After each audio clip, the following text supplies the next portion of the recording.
If you went into a cafe 4 or 5 years ago, there was only really about three different types of milk you could get. And then slowly but surely they started releasing more alternative style milks. I've worked with the whole variety that you see out there, probably excluding a couple of niche milks. However, this video I'm going to be talking about the 8 different types of milks I've encountered and how to work with them. So the first milk I'm going to talk about is soy. Soy is very tricky depending on the kind of bean you get, because some of the bean of soy can be like a protein, whereas the other one is just like not. I'm not quite sure of the exact science. However, they do play a bit of a different factor. I personally find that the protein works a lot better. I've also worked with bonsai a lot, and I find it is probably the best go-to you can go for. A couple of cafes down in Melbourne do use Happy Happy Soy Boy. I have heard that this is an even better soy to use, and both of those are like a yellow milk. It's from a yellow bean, I believe derives from Japan. So the keys with soy is to not heat it up too much, to not heat it up too quickly. It also helps to keep the soy in the fridge and sometimes to heat up your jug before you put the milk into it.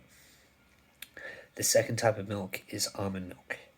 So almond milk is fairly thick like soy milk, and it's also prone to splitting and kind of curdling as well. So it's also key to make sure that you don't heat it up too quickly or heat it up too much. You'll ruin the product. The third milk is macadamia milk. Macadamia milk is real cool. I find it's much like almond milk. However, the consistency of it is quite thin. So it's a little bit more forgiving. Taste-wise, it is a bit sweeter than almond milk. One of the cool parts about this is most macadamia milk, if not all of it, is Australian, because macadamias are a native Australian plant. So for it to be made elsewhere and shipped here, the beans have to come from here to grow that plant. So yeah, that's really cool with it. If you're getting macadamia milk, you're supporting a local. The fourth is oat milk. So oat milk is the most ethical, friendly bean, like to source, not bean, milk. It is uses a lot less water. It emits a lot less. I also find it taste-wise to be a lot less pungent than some of those other milks, and it's very easy to work with. The last of the alternate milks of sorts that I've worked with is coconut milk. You often hear people putting it in smoothies. It works really well for that. However, you can use it for coffee. It has like a very sort of coconutty flavour, and it's a very thin milk.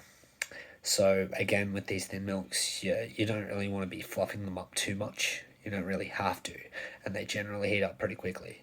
But again, they are a bit more forgiving when you overheat them.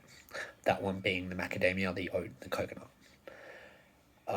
Now we're delving into the other milks, so the cow's milk of sorts. There is a lactose-free milk you can get. It's basically just like full cream that just has the lactose taken out of it. It's not really too ethical, however, it is pretty easy to work with, much like full cream milk. You just steam it up like normal, you can overheat it a bit more, and it will hold and not really curdle. It's also fairly sweet, because they, I think, replaced that lactose, which is a sugar, with another type of sugar. The other milks is, like the other one is Skim, generally low fat. It is kind of hard to work with out of the lactose milks.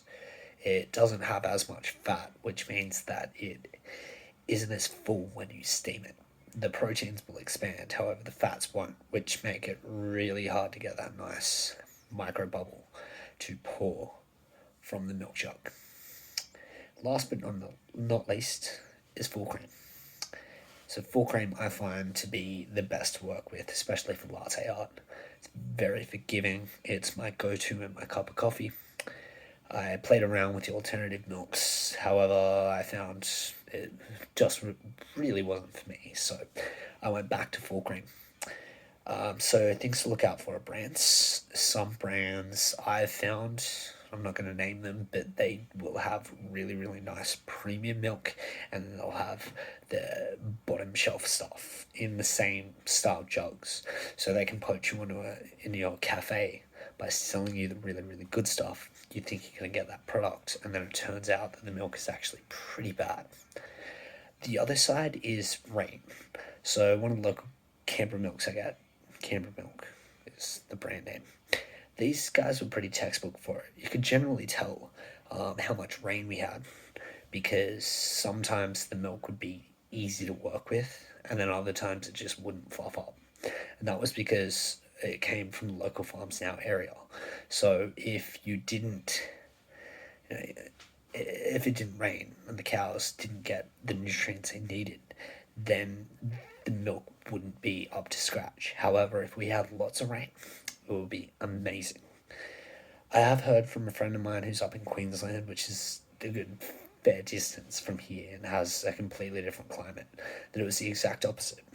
If there was little rainfall, the cows could actually pick out which grass was good, whereas if there was too much rain, they couldn't tell the colour difference, and the milk wouldn't be as good a quality. So yeah, these things do play in a factor, and these are the tips and tricks to using the 8 different alternative milks that I have worked with.